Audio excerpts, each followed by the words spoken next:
Good evening and welcome to another edition of Peabody Matters with Dave Gravel. And tonight our topic is going to be the downtown corridor. And I know a lot of people have read about this in the newspapers, and they've had some public forums, and I thought this would be a great chance for people to get to know more intimately exactly what's going to happen down there and why. So our guest this evening, starting to my immediate left, is Karen Sawyer, who is our Director of Community Development, and a fine person, I must add. Thank you. And we have Nate Jones, who works on her staff as a city planner, and again, a fellow I've gotten to know quite well as a counselor. And then we have with us from Green International, we have Erik Atkins, and they're actively involved in setting up this this whole downtown corridor project, and we're really interested in hearing what they have to say. But first of all, Karen, I'm kind of interested in, maybe you can explain to the people exactly what are we doing and why are we doing this? Sure. And sometimes we take for granted that everybody knows exactly what's going on at City Hall because, of course, it's very front of mind for us. But for those folks who haven't been following things from this perspective, the goal of the Main Street project is really to identify ways to make our downtown more pedestrian friendly and to make it more user friendly for both businesses and people who could frequent those businesses. Because the feedback we've gotten anecdotally from traffic studies, from folks we know who need to use the downtown is you take your life into your own hands if you're trying to cross the street, and it's not a fun experience. And it makes you want to go elsewhere. It makes you think, how can I avoid going down Main Street to do what it is I need to do? For myself, one night I had an hour in between work and a meeting, and I thought, I have an hour to kill. I have a couple of bucks to spend. And I didn't want to go up Main Street. I didn't want to deal with the hassle.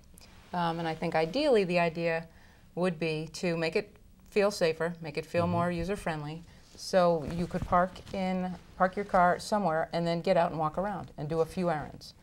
You could eat a meal, you could see something, you could visit and walk around and know that you're safe walking around, your car is fine, we have ample parking, and we want to promote all these things. We want to help connect the dots a little bit. But we really need to start with, it's got to be a welcoming, inviting place, and it's got to feel safe. So with that, actions which predate my arrival to Peabody, we did a lot of work conceptualizing and studying what would work. And I know there were several iterations of what would work, and to achieve consensus of any sort took a long time.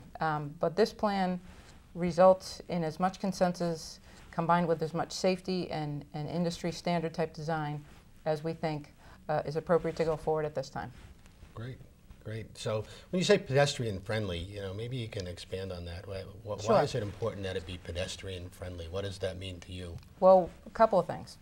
If you're a shopper or a patron or you work downtown, we want you to feel comfortable. Right now, if you're trying to cross Main Street, you're trying to cross 4 lanes of traffic, and allegedly the speed limit is 20, but I'm not sure anybody really knows that or practices that. So to make it safer, we want to make the walk across the street shorter. We want to make it feel that you're not rushing and that you're the priority in the cross zone and the car is not. And ways to do that will be extending the sidewalks into the street, if you will. The term we use is bump outs. So physically, the sidewalk will come into the street in a semicircular fashion. The material used to delineate the crosswalk will be a different material. It'll look and feel different as you drive over it, as you walk over it. It'll really make a statement as to you've gone from an area where the car is priority to where the person crossing the street is a priority. Now, Nate, you've been involved in this. What are some of your thoughts in terms of, does this solve all the problems of the downtown? And so all of a sudden it's going to be magical. We're going to have places to eat and places for Karen to do her errands. I think it's one of the major building blocks. We've been trying to look at downtown revitalization from multiple approaches, including flood mitigation, rezoning, and this is one of the third major portions. It has been the Main Street corridor, and we've heard consistently from business owners and from residents that this is something that should be addressed. The Chamber of Commerce did a survey a couple of years ago, and they updated it in 2011, and each time the address of the Main Street corridor was one of the top priorities that needed to be handled to make downtown Peabody more business friendly, not just to shoppers and patrons, but to investors who would look to come to Peabody to expand. So we feel that we've been given a mandate from many members of the community to take a look at this and do what we can. I think it's a one step in many steps that we're taking to help revitalize the downtown, but it is one that we know for a fact has worked in many other communities, not just in Massachusetts, but across the country. So I think Nate touched on a good subject matter, which is investment. I think the city has to show a certain level of public investment, which will then hope to spur the private investment that that Nate mentioned that we're looking to see. Right. And that's key. And we have to play a role in that. And I like the fact he says it's, you know, one step in many, because I've always thought of it as like an intricate puzzle. You know, you've got to find a piece that you can anchor on and then start to build the puzzle from there. And this seems like an interesting puzzle piece to deal with at first. Erik, you know, you're into the party late in the game here in terms of from a consulting perspective, but your firm is the one that has been working with us in terms of the design and all of that. Maybe you can take us through some of the interesting points of change that are going to occur in that downtown Main Street corridor and kind of explain to us what you think the benefits and the impact are going to be. Sure. As Karen mentioned, I think one of the primary tasks we had were basically building upon the conceptual design that VHB had done as part of the initial study phase, and which was approved by the City Council, and build upon that into a final design product. We did that. We took their study, we did our own traffic models, and we've incorporated some additional safety improvements. And part of those improvements, as Karen indicated, were implementing various traffic control measures, traffic calming measures, which were the bump outs, accentuating the road and the crosswalks with different color contrasting patterns. Another part of the project, which is something that I think will be quite nice when it's complete, is the amount of trees and landscaping we've added to the project. Today, I think there's just a handful of trees throughout the roadway between Washington Street and Holly Street, and I think under the proposed design we'll have somewhere in the neighborhood of 73 new trees. Wow. Or 73 trees total. We're trying to preserve as many of the existing mature trees that look healthy as possible with the goal of keeping a mature tree.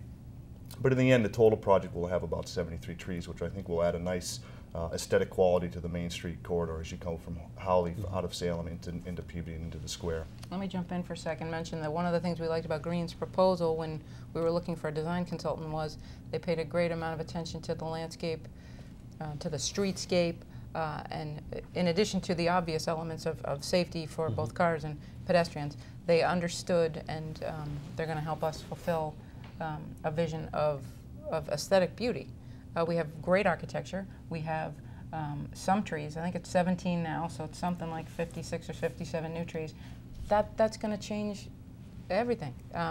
So one thing that we are still working on and we will have ready for final approval vote will be renderings that will show what it will look like to walk or drive down the street at the elevation of the sidewalk.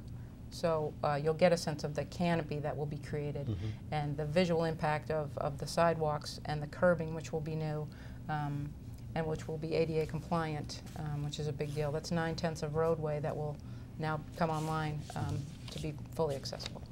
Great. Sorry, I didn't mean to jump in. That's all right. You did wonderful. if I may, and speaking regarding the landscaping aspect, we felt very lucky that that came out to be such a major portion, because throughout our experience in the outreach process over 5 years, the one thing we consistently heard from, again, business owners and residents was, if you look at historic pictures of Peabody Square and going up Main Street, there was an old growth canopy of trees lining Main Street the entire way. And I think moving to restore that, a lot of people have expressed that they appreciate that movement, and that the way it is now, when we did the previous redesign, is just not acceptable in terms of creating an inviting and friendly downtown. Right. And they provide another benefit on top of the aesthetic benefit, is also creates visual cues to the drivers and also the pedestrians of different things along the roadway. It helps to give a more narrow feel to the roadway, so it doesn't feel like a speedway or a dragway. Especially at the bump outs, where we like to propose a tree to kind of signalize this is something in the road that you need to be aware of and slow down for. Not an obstacle, but just something's up ahead that I need to pay attention to. In addition, a lot of the ornamental lighting we're gonna keep on the project because we think it's very nice for the area, and we're gonna relocate when we can those existing ornamental lights at those crosswalk locations to further enhance the safety of the pedestrians. In addition, we have a number of crosswalks along the project that we're keeping. Primarily the signalized ones are our main goal. Those are the safest ones at Washington, Howley, but also Park Street and the other mid-block crossings. There's many that we're keeping as well. We've spaced them out so we feel that we've adequately served the pedestrians along the corridor. Now, you mentioned bump outs, and for those that don't know bump outs, could you point where the bump outs, what a bump out is? Sure. I think there's a number of them along the project. The first one you'd hit if you were coming from Peabody Square heading towards Salem would be at Nichols Lane, just beyond Nichols Lane. We have a pair of bump outs there, and that's again a narrowing of the roadway. It helps define the parking, where the parking is, but also helps to narrow down the roadway. And as you continue, there's another one at Park Street at the signalized crosswalk at Park Street. And as you continue down again at Little's Lane, Washington Ave, and continuing down, we've added a new one at Holton Street. Pierpont has a crosswalk. It's not a bump out in the classic form, but the roadway does narrow in that area to help restrict the crosswalk and reduce the crossing length so the pedestrian has to walk too far across the street. And then again at Howley Street, we have the crosswalks there. So. Now, I notice on your design that one of the most obviously the characteristics of change is the fact that we're no longer a 4-lane highway. Yes. But there's a bunch of striping and ideas of lane shifts. It looks like there. Can you explain what the purpose is there? Sure. I think as people come from through Peabody Square and up Main Street towards Salem, they're used to 2 lanes, coming through 2 lanes, and basically that's the way it is all the way down. Under this proposed condition, what's going to happen is you're going to come in, you're going to stack up in 1 lane on the other side of the intersection and come through with 1 lane of traffic through the intersection. And as you approach Washington Street, we'll have a number of pocket lanes which will provide safe and I guess conflict-free space for a car to stop and take a left-hand turn so they don't stop the flow of the through traffic. Mainly that would happen as you approach Wallace Street. We have a left turn pocket lane, we call them a left turn pocket lane. And then again at Washington Street we have a right turn pocket lane for the heavy volumes of right turning vehicles onto Washington Street. So the pocket lanes are the ones where the arrows are pointing directly in that direction. That's correct. That's so correct. You'd queue up for either right hand or left hand. That's right, and turn. because in some cases the volumes of the vehicles are high enough where we wouldn't want those left turning cars to impede the flow of the through traffic, we want to have them have a safe place to pull off to the side and wait for a gap in the traffic to take those left hand turns. And then as you head further towards Salem, there's a stretch section beyond Washington Street to help service the the McDonald's and the CVS, those high volume areas where there's a lot of cars coming in and out of those parking lots. We have a center turning lane which has been proposed, which provides a nice location for cars to either take lefts or rights out of the flow of traffic, so it won't impede the traffic. And a secondary benefit of those center turning lanes is that for the people who want to exit, say, McDonald's and take a left down towards the square, they don't have to make that in one giant leap across all those lanes of traffic. They can cross 1 lane of oncoming traffic, find a safe refuge in the center turning lane, and wait for the gap in the traffic to then enter the lane to go back to Peabody Square. And that helps, under today's conditions, they have to cross, in essence, 3 to 4 lanes of traffic to get into the direction they want if they wanted to take a left. So that greatly increases the safety of the movement there. I also noticed in the picture that you have there that at the library there's a crosswalk with what is 2 bump outs, and there's a gray stripe in the middle. Well, is that a raised median strip? What is that? That is a median. It's not a raised median in the sense that we're going to have a 6-inch curb, granite curb, where it's going to be completely unable to be driven over by a truck or a fire truck or a car. This is a median that was proposed to, based on some community feedback we received, to help restrict left turn movements out of Little's Lane, which is something we should note also. The original proposal, I think, proposed to reverse the direction of Little's Lane. That was based on some initial feedback I think we had, and based on some more recent feedback, that proposal has been taken off the table. We're no longer proposing to reverse Little's Lane. Okay. So Little's Lane will remain in the direction it is today, and what that'll do also, the median provides a a refuge, because that is somewhat of a little bit of a longer crossing, a place for a pedestrian to kind of stop and stay so he can find a gap to continue crossing the street in that location.